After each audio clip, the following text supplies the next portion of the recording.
আমরা তো মাশাল্লাহ কোরবানি করলাম, গরু কাটার পরে গরু ঠরু নিয়ে চলে গেলাম, কিন্তু এই যে রক্তমুক্ত যে লেগে গেল রাস্তার মধ্যে, আমাদের কোনো দায় দায়িত্ব আছে কি না? হাদিসের মধ্যে এসছে, রাসূল সাল্লাল্লাহু আলাইহি ওয়াসাল্লাম বলেছেন, ইমাতাতুল আদা আনিত তারিক মিনাল ঈমান। রাস্তার মধ্যে কষ্টদায়ক বস্তু, আরেক ভাইয়ের চলতে কষ্ট হবে, সেটা সরিয়ে দেওয়া ঈমানের অঙ্গ। তাহলে আমরা কি কাজ করলাম? যদি সেটা সরিয়ে না দিই, মানুষকে কষ্ট দিলাম রাস্তায় চলাফেরার ক্ষেত্রে, এটার জন্য আপনি বড় ধরনের গুনাহগার হবেন। করলেন কোরবানি, কাজ করলেন গুনাহের। এই ব্যাপারটা খেয়াল রাখতে হবে।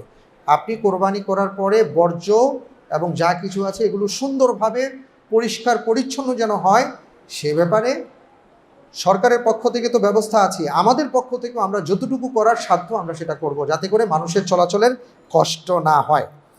আরেকটা বিষয় হলো যে গোশত খাওয়ার কোনো আদব আছে কি না? অবশ্যই আদব আছে।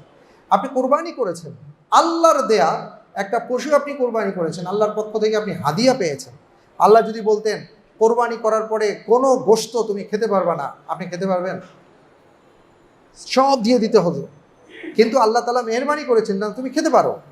এখন এই গোশত খাওয়ার একটা আদব আছে, সেটা কি? আপনাকে গোশত খাওয়ার ক্ষেত্রে মনে রাখতে হবে যে আহারে অনেকে কোরবানি করতে পারেন নাই, আল্লাহ আমাকে তৌফিক দিয়েছেন, আমি কোরবানি করেছি। অনেকে খেতে পারছেন না, আমি খেতে পারছি। আল্লাহর দেয়া উপহার আমি গোলাম হিসাবে পেয়েছি, সেইভাবে আমরা আহার করব, বিসমিল্লাহ বলে আহার করব, মানুষদেরকে আহার করাবো। 9, 10, 11, 12, 13, প্রথমটা তো হলো ইয়াউমুন নাহার। ঠিক আছে, দেখেন আমরা পৃথিবীর যে প্রান্তেই থাকি, এই দিনগুলো আমাদের জন্য গুরুত্বপূর্ণ।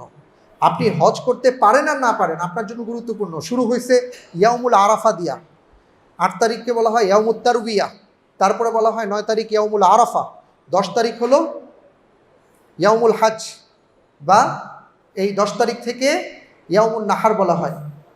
11, 12, 13 আইয়ামুত তাশরিক। এই প্রত্যেকটা দিন আমাদের জন্য গুরুত্বপূর্ণ, ইবাদতের সময়, দোয়া কবুলের সময়। আল্লাহ রাব্বুল আলামিন বলছেন যে আল্লাহর পক্ষ থেকে যে হাদিয়া তোমরা পেয়েছো, এটা খাও আর আল্লাহকে স্মরণ করো। ফাযকুরুসমাল্লাহি আলা মা রাযাকাহুম মিন বাহিমাতিল আনআম। আল্লাহকে স্মরণ করো, এখান থেকে যে নিয়ামত পেয়েছো সেটা খাও। আমরা যদি আল্লাহকে ভুলে যাই তাহলে কেমন হবে বলুন? আমরা চেষ্টা করব এই বিষয়টিকে মাথায় রাখার। আর এই দিনগুলোতে আমরা কি করব? আল্লাহ রাব্বুল আলামিন বলেছেন, ফাইদা কদাইতুম মানাসিকাকুম ফাযকুরুল্লাহ কাযিকরিকুম আবাআকুম আও আশাদ্দা যিকরা।